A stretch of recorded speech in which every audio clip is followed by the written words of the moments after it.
14 killed in new Plateau attack as Riom mourns 27 burials. Mona camp IDPs demand resettlement, lament lack of water and services. Flood alerts trigger fears in Bauchi over weak response system. And on the foreign scene, UN urges global aid as Sudan refugee crisis worsen. A very good evening to you and welcome to News Hour on Trust TV. I am Fatima Ahmed Musa. Thank you so much for joining.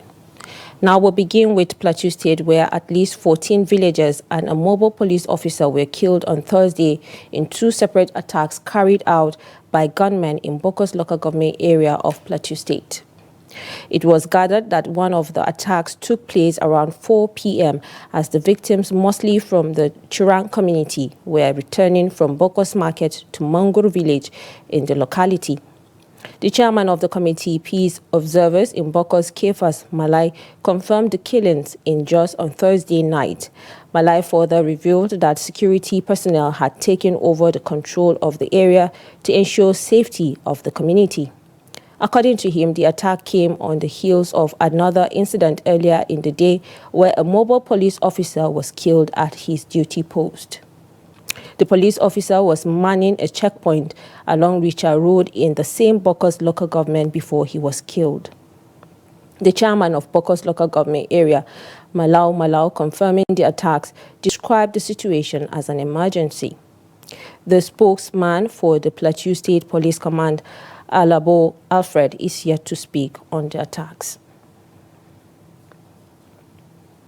Still in Plateau State, meanwhile, 27 victims who were killed in Tahos community of Riom local government area of Plateau State have been buried on Friday in the area. The victims were buried in a mass ceremony amid tears and anguish. Recall that the victims were attacked on 15th July around 4 a.m. when they were sleeping. Many residents of the community were also injured. The state government, through the special envoy of Peace and Security to Governor Caleb Mufwang, Professor Chris Kwaja, blamed the security forces stationed in the area after the attack for their failure to prevent it. Professor Kwaja last Friday called on the federal government to consider withdrawing soldiers from all flashpoints in the state and replacing them with mobile policemen. And now we have joining us via Zoom Daily Trust reporter Ado Musa from Jos to give us an update on this incident. Good evening, Ado. Thank you so much for joining us. Good evening. Okay, can you take us through what the situation is at this point in Plateau State? Well, at the moment, it started with Bokos, where 14 passengers were killed yesterday. The sources from the area confirmed to us today that the death toll has risen to 15 because they said one more body has also been discovered, making it 15 people lost their lives in the incident, while 3 people are also injured and have been rushed to the hospital. We equally learned that after the incident, soldiers were deployed to the scene of the incident, where they also faced a kind of resistance from the government who perpetrated the attacks in that community. And we have also learned that 2 of the soldiers were also injured and have been rushed to Jos University Teaching Hospital for treatment. So at the moment, the area is calm. Security personnel patrolling in that particular area to ensure there is law and order in the area. So this is what is happening at the moment. What are the people that their families, the victims, how are they feeling and what is happening to them right now? Well, yeah, honestly, people are not happy. You see the sadness in the faces of people, particularly those who lost their loved ones in the community. They have been condemning the incident. They have been also wondering how if security personnel will be found around that area and such incidents will also happen. where at the end of the day you have a number of casualties recorded. So a lot of people have been condemning the incident, and they have also been calling on both the state and federal government to do the needful to ensure that this barbaric act has come to an end. Okay, so what are the security agencies saying, especially in terms of ensuring there is no reprisal attack in the communities? Well, the most disturbing issue at the moment is up to this moment, neither the police nor the opposition have been responsible for maintaining peace in this region has issued any statement regarding the latest attack, because we have been trying all we could to at least hear an update with regard to the attack. None of them has responded to our inquiry. The state government has not also responded to our inquiry regarding the latest incident. So that is the challenge we are having at the moment. We have been doing all we could to hear maybe if there is anything that the security forces are doing to at least bring a kind of support to the residents of this community. We have not had anything. But residents from Bokos this evening confirmed to me that a lot of soldiers have been deployed to the community, or rather where the incident happened, to ensure there is law and order around that address. All right, thank you so much, Ado Musa, for joining us this evening and for your contribution. Just in case, we'll keep up, with you to know if there's any more update. Okay, thank you for having me. Thank you so much. And now we'll move on to more stories. No fewer than 16 persons have been arrested by operatives of the Bauchi State Police Command in connection with alleged abduction of and mother of two 7-year-old girls from Ungwan Sarking village, Yaki village in Toro local government area of the state. Police public relations officer of the command, Ahmed Wakil, explained in a statement that on July 22nd, 2025, a 19-year-old individual, Esther Gambo, from Lemuro village in Toro local government area of Bauchi state, reportedly enticed two 7-year-old girls, Khadija Samaila and Aisha Dahiru, from Ungwan Sarkin Yaki village. CSP Wakil in a statement said upon receipt of the report, a team of police officers collaborating with local vigilante groups promptly responded. The PPRO added that the officers recovered the deceased bodies of the young girls, apprehended Esther Gambo, and rescued a kidnapped newborn victim. According to the PPRO, preliminary investigation revealed that the accused Gambo lured the girls while also intending to obtain the newborn female child belonging to Nafisa Dahiru. The Bauchi State Commissioner of Police, CP Sani Omolori Aliu, who assured the public that a thorough investigation was underway into the case, encouraging everyone to remain calm as the situation was being addressed appropriately.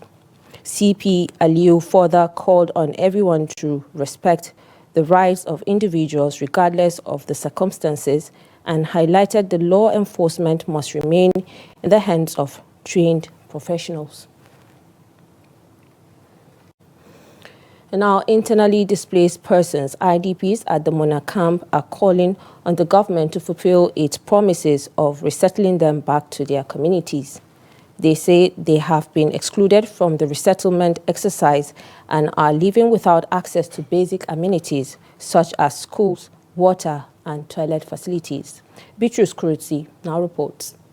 Muna Camp, the largest unofficial IDP settlement in Borno State, now resembles an abandoned village.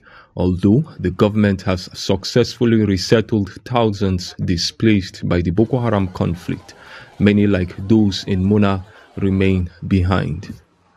Mariam Dahiru, a widow with 12 children, is among the hundreds of IDPs left out of the exercise. She says they were promised resettlement in Mafa local government area, but months have passed with no action. بالعرب بزع يعني ندبل مرنا قاعدين برا قمنا جا قال برفعنا ما رفعنا أنا ككت When they took others, they told us they will return the next day to take us back to our village in Dongo. We waited every day until now. No one has come. We sleep outside because there's not enough space, and when it rains, the roof leaks and destroys our belongings. I plan to farm and care for my children once we return. As they wait, the displaced persons struggle with the deteriorating infrastructure and the absence of essential services. Matsala na ɗaya gashi yace gwamna zai dauke mu kuma ba mu samu tafiya ba. Wayansu sun tafi mu ba mu samu tafiya ba. During the resettlement, they destroyed the boreholes we relied on. The camp had about 300 toilets. Now, none is functional. We are begging the government to fulfill their promise or at least support us to survive. Gaskiya akwai tsoro. Boko Haram suna zuwa suna doka mutane. Yes, we are aware of Boko Haram attacks near some communities, but the area we are meant to return to is safe. Many who have gone back have started farming. We just need security. If the government provides it, we'll be happy to return. Mariam, like many others, had hoped to return in time to farm this rainy season, but with time running out and no clear resettlement in sight, those plans are now uncertain. Bitrus Kuruti, Trust TV News, Maiduguri. Now, residents of Gwalaga-Mayagi in Bauchi local government area are expressing concerns over the preparedness of Bauchi State Emergency Management Agency, SEMA, to handle potential flood disaster following recent warnings issued by the Federal Ministry of Environment. They voiced their worries to Trust TV, citing recurring cases of soil erosion and the dangers of imminent flooding. Trust TV's Adamu Imam reports. According to reports, 6 local government areas in Bauchi State have been among the worst affected by flooding in recent years. In Gwalaga-Mayaki community, representative acknowledged the state government's effort in constructing a new bridge linking the area to the Bauchi metropolis. However, they raised concerns over persistent soil erosion and the lack of awareness campaign in flood-prone areas. We urgently need government intervention to address the gully erosion threatening our community. Honestly, we do not have the resources to tackle this ourselves. However, we are willing to provide manpower support if the government is ready to engage us. Our community members are ready to cooperate. We are hopeful that even if flooding occurs again, it won't affect us severely, thanks to the new bridge the government is constructing. The water will have a proper channel to flow through and within the community. On our part, we usually advise community members not to dump refuse in gutters or block drainage channels. We continue to encourage a change in attitude towards maintaining a clean and healthy environment to help prevent excessive flooding. Yeah, as an individual, we need to also make sure that we always cascade such kind of information to other people so that they can make sure that they have that they need for, so that we can, even though disasters are inevitable, we cannot stop it. But I think by this kind of actions in place or measures in place, it will definitely reduce the adverse effect of it. Meanwhile, aid workers and the Bauchi State Emergency Management Agency say they are fully prepared to respond to flood emergencies following alerts from the Federal Ministry of Environment forecasting severe flooding in many parts of the country. What we are doing actually, we train our community members how they can prevent in case of any emergency that may occur. So then after, what we do, we make sure we register the affected people in various communities to see the level of the kind of intervention that we are giving to them. In Azare, we call all the local governments that are there in the northern part of the state discuss the issues of this flood disaster. What are the causes in the communities? How do they mitigate it on their own part? Then what is the government is going to do for them so that to help them out of this flood disaster? And we identified the upper land. If the flood disaster happens, then we evacuate our people, move to that upper land for safety. The agency is urging residents to take early warnings seriously and follow safety guidelines issued by relevant authorities as part of efforts to reduce the impact of the anticipated 2025 flood season. Adam Imam, Trust TV News, Bauchi. And now in Kano, the presidency has dismissed claims by Senator Rabiu Kwankwaso that the North is being neglected under President Bola Tinubu's administration. In a statement, Special Advisor to the President on Media and Public Communication, Sunday Dare, said the administration is executing key infrastructure, agriculture, health and energy projects across the region. He highlighted the initiatives including the Abuja-Kaduna-Kano Expressway, Ajakuta-Kaduna-Kano gas pipeline, and the Kano-Maradi rail line. The presidency also cited healthcare upgrades and agricultural programs in several northern states. Meanwhile, the response follows Kwankwaso's remark during a constitutional dialogue in Kano, where he criticized the allocation of national resources and poor road conditions in the region. Now we move to political issues. The Social Democratic Party, SDP, has elected a new National Executive Committee with Comrade Adamu Abubakar Modibo emerging as the national chairman.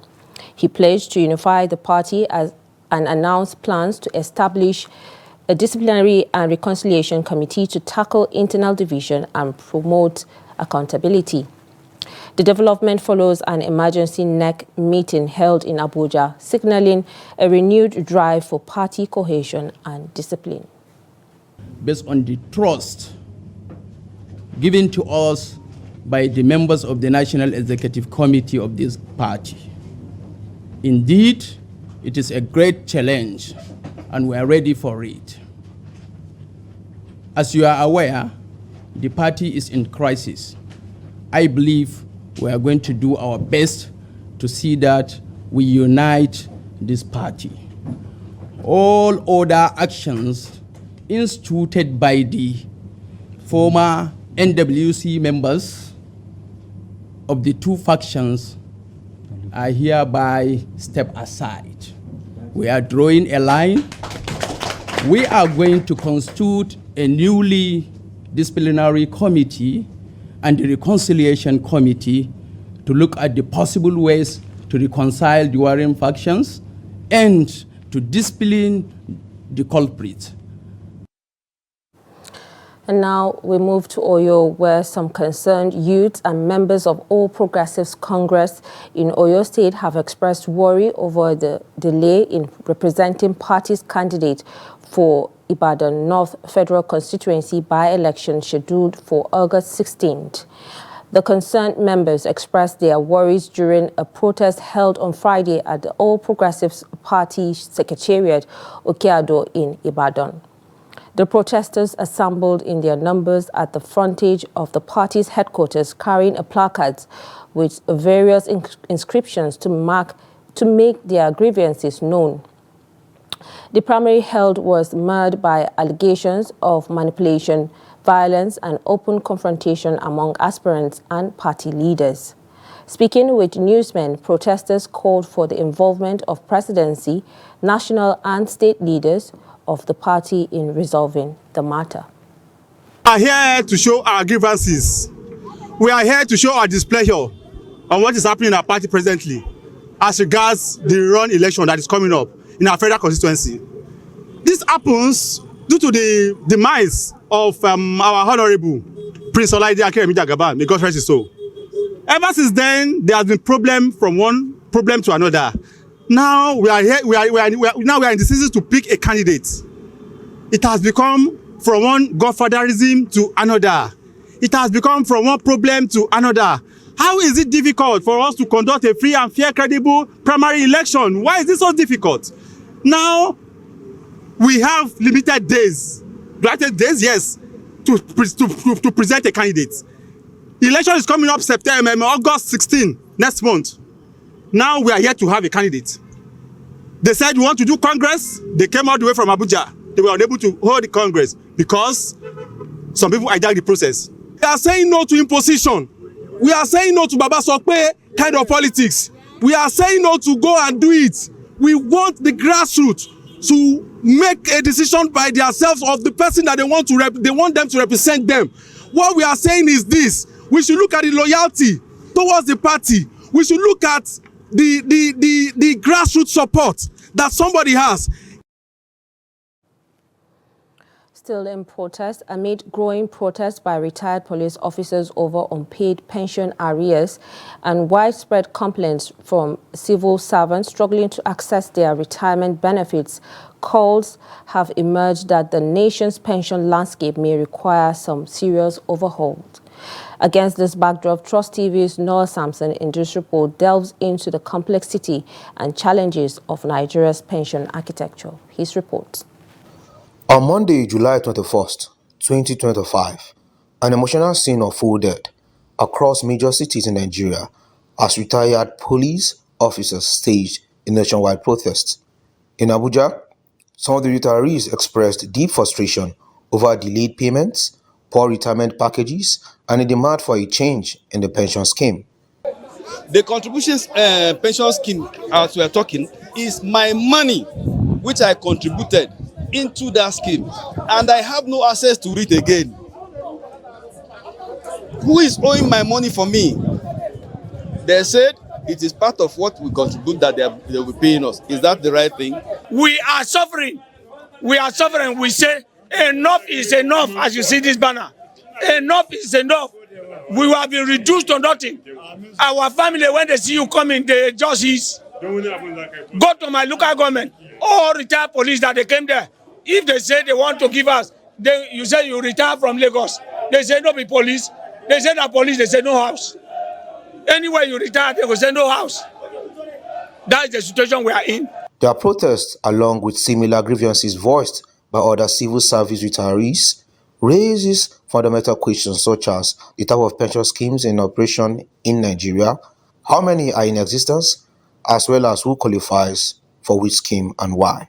To answer this, we spoke with Yaya Yakubu, Head of Business Development North at Tangarin APT Pensions, who explained the structure and gaps within the current pension system. You know, with the PRA 2004 and 2014 as amended, had made pension contribution in both private and public sector to be compulsory. And where you have informal sector, people that are not 2, 3 or 4, you expect them to also contribute in the pension space using the micro pension scheme. So all those, and even even the artisans, everybody is supposed to be brought into the pension space. So the defined benefit is not that. Contributing pension scheme is a compulsory scheme to all workers in Nigeria and even in diaspora. He highlighted the common challenges retirees face in assessing their benefits, while also calling attention to ongoing and necessary reforms. Financial analyst Dr. Aliu Elias also weighed in, offering insights in both the administrative and structural inefficiencies plaguing the system. Like in all sectors of the economy, there are a lot of improvements that are coming up. I cannot say that there are no 1 or 2 challenges, but I can say that in the last 2 months or 3 months, there was a very great initiative by the Commission to ensuring that pension contributions are paid in less than 72 hours. So when you talk about contributing pension, I think private sector do not have issues. It's mostly government, and because some of them carry over of the old method, which is government based, it's only government that contributed. So for me, if you ask me, I think it should be more flexible. That when you lost your job, you can actually go there, because you need to survive, day to day before you get another work to do. So they need to do much more amendment. Under Nigeria's contributory pension scheme, employees contribute 10% of their salary, while employers are expected to contribute 8%. However, delays and failures in remitting these contributions, especially by government agencies, often result in significant hardship for retirees. Experts agree that to prevent further suffering and restore trust in the system, immediate reforms, transparency, and stricter compliance must be enforced. Noel Samson, reporting for Trust TV News, Abuja. Now, security operatives in Yenagoa on Thursday paraded 8 suspects in connection with the recent abduction of Justice Ebirin Omokuru, who has since been released. The suspects include 6 men and 2 women. Meanwhile, 1 member of the gang is still on the run. Trust TV's Friday, Ebumoboe Peters completes this report. One of the suspects, 30 years old, Justwin Broderick from Ozoba community in Brutu local government area of Delta State, told journalists that the justice was not a target victim but was randomly picked during their search for someone to kidnap. That blessed day, we moved out from our camp and it was not fixed target. We were just patrolling before we met Justice Omokuru at the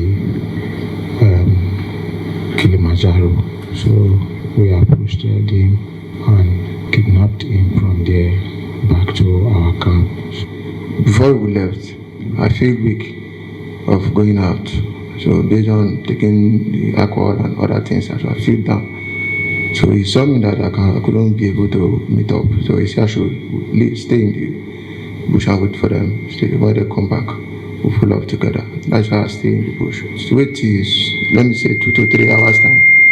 They came back with Judge Omokuru. On his part, the Bayelsa State Commissioner of Police, Francis Idu, revealed that the justice release and the arrest of the suspect were the result of a joint operation between the police and the Department of State Service, DSS. He issued a stern warning to criminal elements, stressing that Bayelsa will not tolerate any form of criminal activity.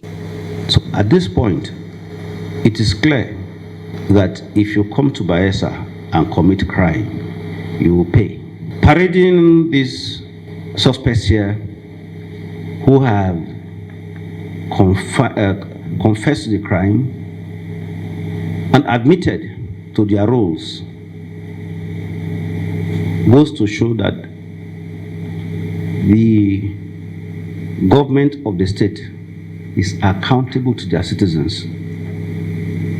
And that's why we have to put faces to the criminals and the authors of the kidnapping that happened recently. The roles played by each has been confirmed through investigation and profiling. The 2 women there are accessories as the mobilized logistics and support for the action to sustain the days it took them to hold on to the honorable judge. The police say the suspect will be charged in a competent court upon the conclusion of investigation. From Yenagoa, Friday, Ebumoboe Peter, Trust TV News.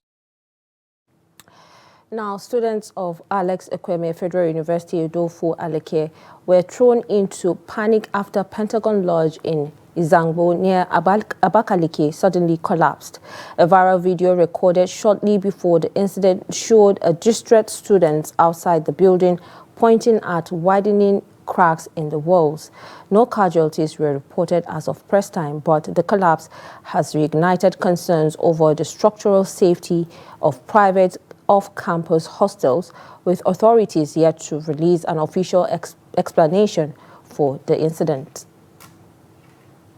In a bid to address persistent overcrowding in correctional facilities, the federal government has released 4,550 inmates, thereby reducing the national custodial population of over 86,000 to approximately 81,450. The move was part of broader efforts to decongest prisons across Nigeria. The Minister of Interior, Olubunmi Tunji Ojo, announced the development during a meeting in Abuja with the chairman of the House of Representative Committee on Reformatory Institution, Chinedu Oga. The conjunction was contained in a statement by the Ministry Director of Press, Ozoya Imohime. According to Tunji Ojo, the release followed a review process focusing on individuals held for minor or bailable offences, as well as those who have been incarcerated for extended periods without trial. Tunji Ojo reaffirmed the government's commitment to transforming the Nigerian correctional services. He stressed that justice and humanity remain at the core of the administration's agenda. As efforts to address the challenges posed by the impact of climate change gather momentum, residents of Lagos have called for a position disposition towards issues relating to the environment.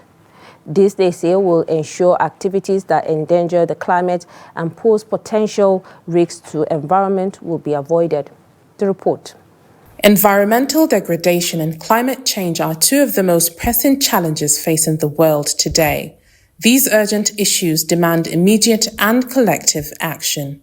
Hence, stakeholders are calling on individuals to become more conscious of their environment, taking personal responsibility for maintaining a clean, healthy, and sustainable ecosystem.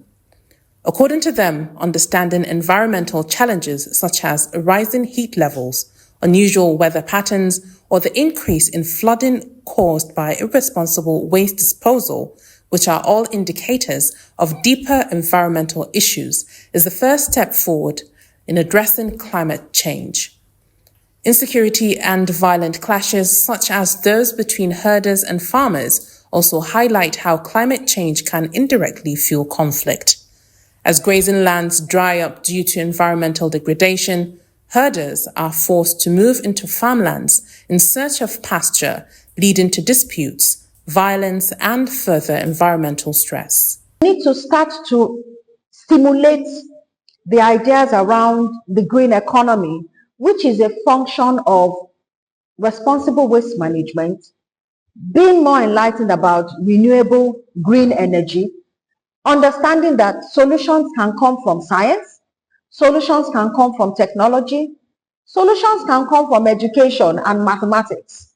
Solutions can come from various, aspects of our livelihood, just to provide a bridge within the gaps of some of the things that I have said. It's important for everyone to live responsibly.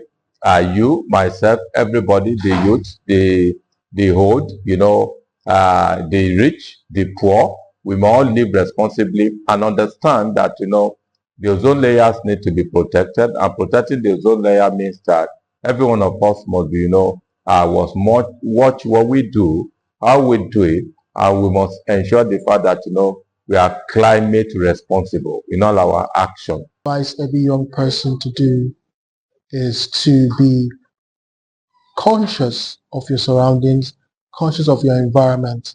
I would like to say something. I found out that sometimes we look down on our environment as Nigerians. For example, we have Nigerians that travel abroad and they want to be neat, they want to throw it in the dustbin, they want to segregate their waste, they want to keep their environment clean.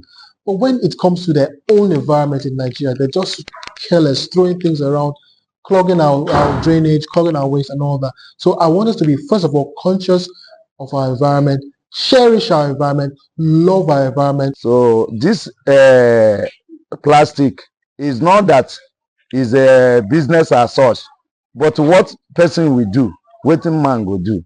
He cannot come for house, your wife or your pikin is crying for food or this thing. So when you went to outside and pick it and you sell it and make small change to sustain the family, that's why you see me inside it.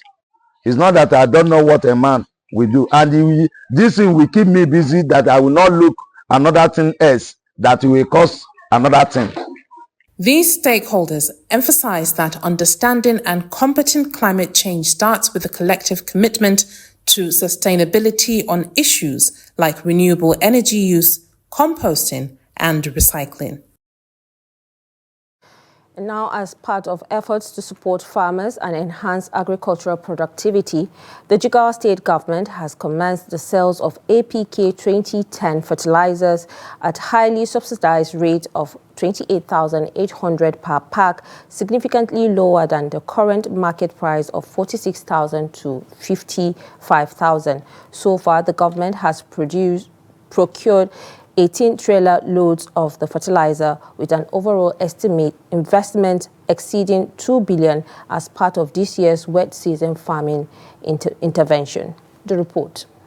Flagging off the distribution exercise on behalf of Governor Umar Namadi, the Chief of Staff Mustapha Makamakiawa said the initiative reflects the administration's strong commitment to ensure timely access to essential farm inputs. He noted that the effort is part of a broader plan to reinforce Jigawa's reputation as one of Nigeria's leading agricultural hubs. The managing director of the Jigawa Agricultural Supply Company, Jasco Rabiu Khalid, confirmed the state's continued tradition of distributing fertilizer during every wet season.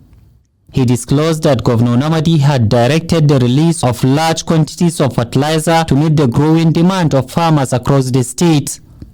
Khalid emphasized that strict monitoring mechanisms have been put in place to prevent diversion and ensure transparency and accountability in the distribution process. Under the directives of His Excellency, he has already directed us to make available large quantity of fertilizer, and we have done that. And the way we do it is under a standing committee. Why it is a standing committee? 2 years back, we have performed the same exercise and it was excellently done. And His Excellency, based on that, based on the satisfaction and the satisfaction of the farmers and the contribution of the farmers and the acknowledgement of the farmers, he directed that that committee should be a standing one under the chairmanship of the Chief of Staff to His Excellency. The Fertilizer Distribution Committee includes representatives from all security agencies in the state to supervise and safeguard the process. Additional supplies are expected based on demand as the government works to ensure the intervention has widespread and lasting impacts.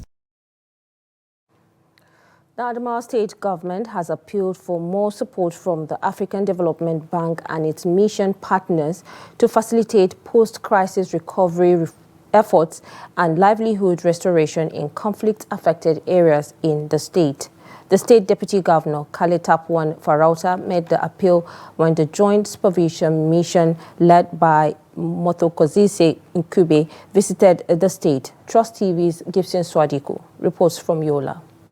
Ntokozisi Nkube led all the partners, including the African Development Bank, Federal Ministry of Finance, Federal Ministry of Water Resources and Sanitation, and the Northeast Development Commission. He lauded state government for its effort towards the success of the life-changing program. As partners, they pledged their commitment to continue collaborating with the government in delivering humanitarian interventions to the masses. The most important thing is that the program is ending next year. So what that means is that whatever resources are there need to be used. Adamawa State Deputy Governor appealed for additional funding, which he noted is necessary to address critical priorities, especially in water, education, and livelihood support for women and youth. He reaffirmed government's readiness to the success of ADB transformative program in the state. We respectfully urge all stakeholders, including the PIM, federal partners, and the bank, to explore ways of fast-tracking disbursements, procurement processes, and overall execution to ensure that the life-changing objectives of this project are realized within the revised timeline. AFDB is currently supporting Adamawa State through a single-scale large development initiative focusing on rebuilding livelihoods and essential services. Gibson So Adugo, Trust TV News, Yola. Now we'll move back to just troops of 3 Division and Operation Safe Haven maintaining peace in Plateau State has rescued a 12-year-old boy who was sold 3 years ago in the state. Spokesperson of the Army, Major Samson Zakom, disclosed this at the headquarters of the command in Jos. According to the command, troops rescued the minor on 22nd July 2025 during raid operations carried out on criminal hideouts in Riom General area. He said a thorough investigation by the troops revealed that the boy was sold out 3 years ago by his uncle, who is currently at large.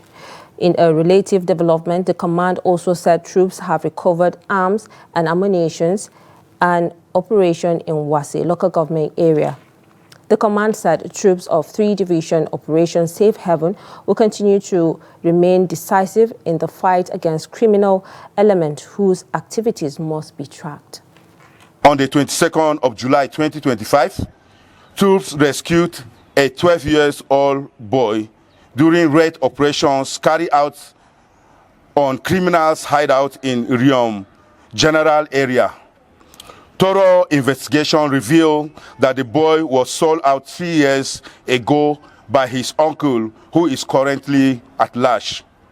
However, the boy has been handed over to the councillor representing Zamko wards of Lantang North local government area of Plateau State, who is expected to reunite the minor with his immediate family. Based on credible intelligence, having sighted bandits mounted on motorcycles and armed with AK-47 rifles along Company Kombondoro Road in Wase local government area of Plateau State, troops led ambush along bandit routes close to Jeb community.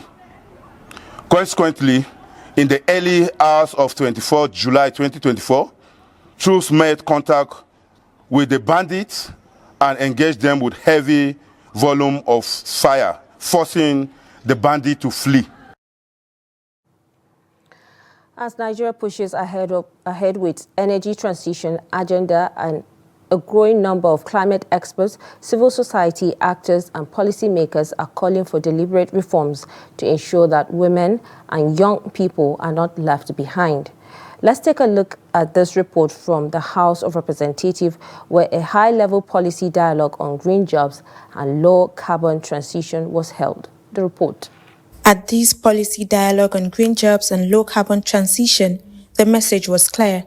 Nigeria's shift to clean energy must be just, inclusive and equitable. As the country moves towards solar, wind and other renewable sources, concerns are rising, not just about hitting environmental targets, but also who benefits from the new economy. It's good to look at the green jobs, but the green jobs need to be very decent. For this project alone, we have a skills shortage of about 20,000 of over 20,000 people. That means that our state governors, our stakeholders here today, while we deliberate, we must look at all these numbers that are put forward to you. We look forward to walking this path together, from policy design to institutional reforms, and from consultations to co-implementation, so that the jobs we seek to create don't just look good on paper, but they put food on the table for real people. Lawmakers say they are ready to act, stressing that the House of Representatives Committee on Renewable Energy is pushing for targeted, gender-responsive policies. With my team of experienced colleagues, experts, legal advisors, and skilled legislative drafters, we are confident in delivering comprehensive and impactful law that the nation will be proud of. As part of our commitment to inclusive and sustainable growth, the House is actively considering a Green Jobs Inclusion Bill that will mandate allocation of a minimum percentage of our public and private sector employment opportunities. With over 60% of Africa's population under 25, Nigeria could miss out on more than 340,000 potential green jobs by 2030 if deliberate investment in youth and gender-inclusive policies are not made. We cannot be investing so much money into renewable energy and not turning that into gainful employment for our people. A just transition must not only reduce emissions, because if you look at it, what is the measure of Nigeria or Africa's contribution to the emissions? Very minimal and at best insignificant. As Nigeria navigates its path to net zero, participants agree a sustainable future must be one that is fair and inclusive. You're still watching News Hour on Trust TV. We'll return shortly after this break. Welcome back and thank you so much for staying with us. Now we move to business. Nation's capital, Africa, says the Naira is overvalued by about 26% compared to its 25-year real effective exchange rate average, even after adjusting for inflation and GDP rebasing. The reports attribute to the Naira's current strength to a temporary boost in Nigeria's current account surplus and inflows chasing high bond yields, not long-term reforms. Analysts warn that as interest rates drops later this year, credit growth and rising import demand could weaken the currency. Still in business, Nigeria's equity market extended its bullish run as the year-to-date return hit 30.63% on Friday, with investors gaining about 1.814 trillion in 1 week. The rally was broad-based, led by industrial, insurance, consumer goods, banking, and oil and gas stock, despite profit-taking in the oil and gas sector. The NGX All-Share Index rose from 131,000 to 134,000 points, while market capitalization climbed from 83.241 trillion to 85.0055 trillion. The positive momentum followed the central bank's decision to hold interest rates steady at this week's MPC meeting, which investors welcome with 5 straight days of gains. And now away from Nigeria, the United Nations is urging urgent international support as the humanitarian crisis in Sudan continues to escalate, with more than 4 million people forced to flee their homes since fighting broke out in April 2023. UNHCR's regional director for East and the Horn of Africa, Mamadou Diane Balde, described the destruction in Khartoum, Sudan's capital and epicenter of the conflict, as overwhelming following a recent visit. Over 20,000 people have reportedly crossed into Chad alone. Meanwhile, millions remain displaced within Sudan's borders. The United Nations estimates at least 150,000 people have died, though rights groups believe the toll could be much higher. Balde emphasized the need for sustained international support to provide cash assistance, registration, and access to essential services for displaced persons, and to help Sudan begin recovery and construction. And now more than 100,000 people have fled their homes amid escalating border clashes between Thailand and Cambodia, marking the worst fight in over a decade. According to Thai officials, at least 15 people have been killed and dozens wounded. Heavy fight broke out on Thursday in 12 disputed locations involving jets, tanks, and artillery. Both sides blame each other for sparking the violence, which follows rising tension since May. The UN Security Council is set to meet urgently at Cambodia's request as international calls for ceasefire grow. The US, UE, China, and France have all urged restraint and dialogue. Now, at least 4 children have died and 17 others were injured when the roof of a government school collapsed in Barma district, Rajasthan, Western India on Friday morning. Officials said the incident happened shortly after morning prayers with 25 to 30 students inside the classroom. Local authorities suspect the structure weakened due to recent heavy rains. Rescue teams continued search efforts through the day. Rajasthan's Education Minister and Chief Minister pledged medical support for the victims and ordered an investigation into the cause of the collapse. And now it's time for us to join Adeni Adishafe for more news on sport. Nigeria has become the latest African country to declare interest in hosting Formula One race, with ex-Premier League player Marvin Sodell fronting the bid. Formula One currently hosts a race in every continent apart from Africa, with the last taking place in 1993 South African Grand Prix at the Kwalami Circuit outside Johannesburg. Meanwhile, South Africa, Rwanda and Morocco have all announced their intention to launch a bid.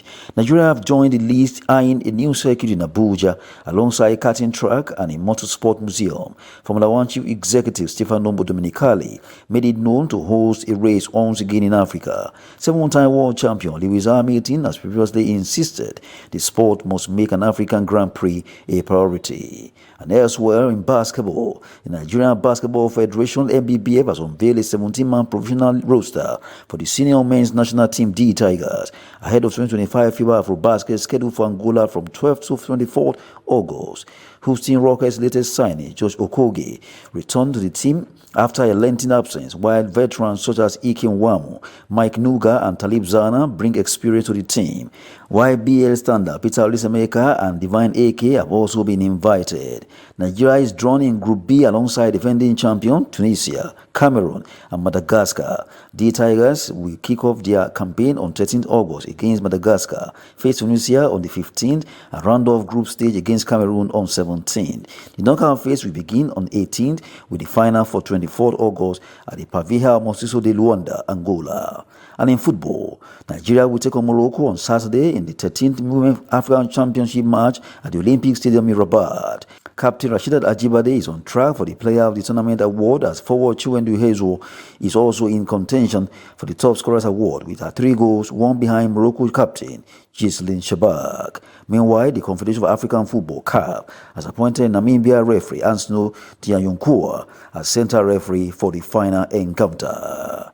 That's Sport News. I'm Adeni Ajishafe. With that, we have come to the end of News Hour on Trust TV. Do not forget to follow and watch us across all our social media platforms for more news, programs, and documentaries. From me and the crew, thanks for watching.